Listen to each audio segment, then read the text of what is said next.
What if the gates of Downton Abbey were about to close forever? Or what if the Crawleys had one last story to tell? One filled with heartbreak, reinvention, and maybe a scandal or two. Buckle up, because Downton Abbey 3 is officially happening, and it's promising a farewell worthy of royalty. Will you be staying in your old room, or should we set up the guest suite? I'll take my old room, thanks. With that simple exchange, the tone is set. But behind the scenes, something much bigger is brewing. Hugh Bonneville, yes, Robert Crawley himself, may be onto something.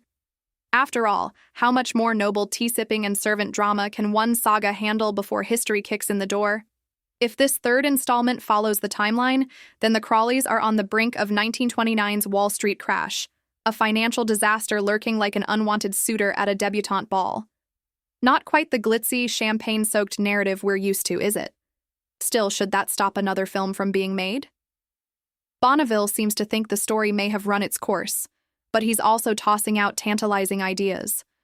What if Robert Crawley dies? Yes, you heard that right. The family barely survived Sybil's tragic death and Matthew's shocking departure. Could they withstand another loss? Perhaps the biggest one yet? And if Lord Grantham were to go, would it be peaceful in his sleep? Or something theatrical, like a heart attack during dinner, or even tripping over a rogue corgi? Then there's the case for history itself. The Crawleys have sidestepped ruin before, but the Great Depression is no ordinary crisis. What happens when the estate really runs out of money?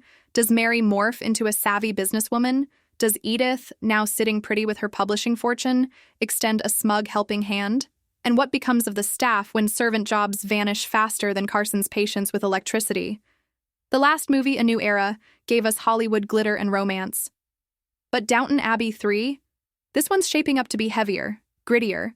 A story about a world that's no longer catering to the upper crust. Imagine this, not the death of a character, but the death of Downton Abbey itself.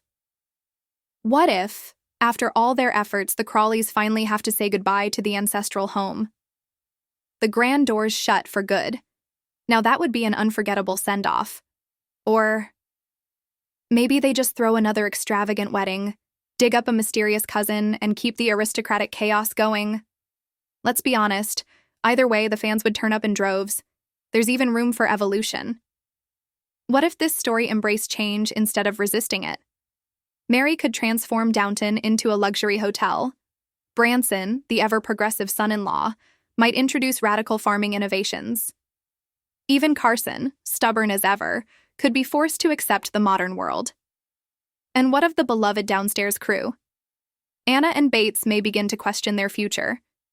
Daisy might finally strike out on her own.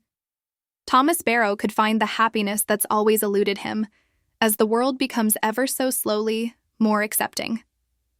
The drama writes itself, the heartache, the triumphs, the extravagant parties. That's what Downton Abbey does best, making us root for characters, whether they're polishing silver or clinking crystal in the drawing room. And now it's official. Production for the third Downton Abbey movie has begun. The announcement came straight from the series' official Twitter, with a behind-the-scenes video featuring the entire cast gathered for a table read. The name cards gave it away. Hugh Bonneville, Michelle Dockery, they're back. The family reunion is on. Simon Curtis is returning as director after the wildly successful A New Era, which scored a dazzling 97% audience rating on Rotten Tomatoes. Clearly, he knows what he's doing. Plus, new cast members have joined the fray. Jolie Richardson, Alessandro Nivola, Simon Russell Beale, and Artie Fruition. No clues yet on their roles, but speculation is half the fun. Royals, rivals, long-lost relatives. Meanwhile, Imelda Staunton, Our Lady Maud Bagshaw, confirmed on BBC Radio 2 that this third film will mark the final chapter in the saga. Filming begins in May and wraps by July. So yes, the end is coming, but not without drama. Expect to see familiar faces: Elizabeth McGovern, Laura Carmichael, Jim Carter, Phyllis Logan, Robert James Collier, Joanne Froggatt, Alan Leach, Penelope Wilton, and even Paul Giamatti as Cora's American brother Harold. Plot details are still under wraps, but it's safe to say the story will pick up in the wake of Violet Crawley's death.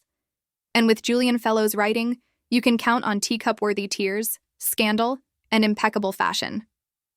Will Mary rise or fall with the estate? Will Thomas Barrow finally find peace? And dare we dream of a surprise return for the Dowager Countess herself? Is this really the last we'll see of the Crawleys? Maybe. Maybe not. There were whispers of a 7th TV season, but with this final film on the way, that seems unlikely. One thing's certain. When Downton closes its doors, it won't do so quietly. So shine your shoes, dust off your dinner jacket, and get ready for one last glorious visit.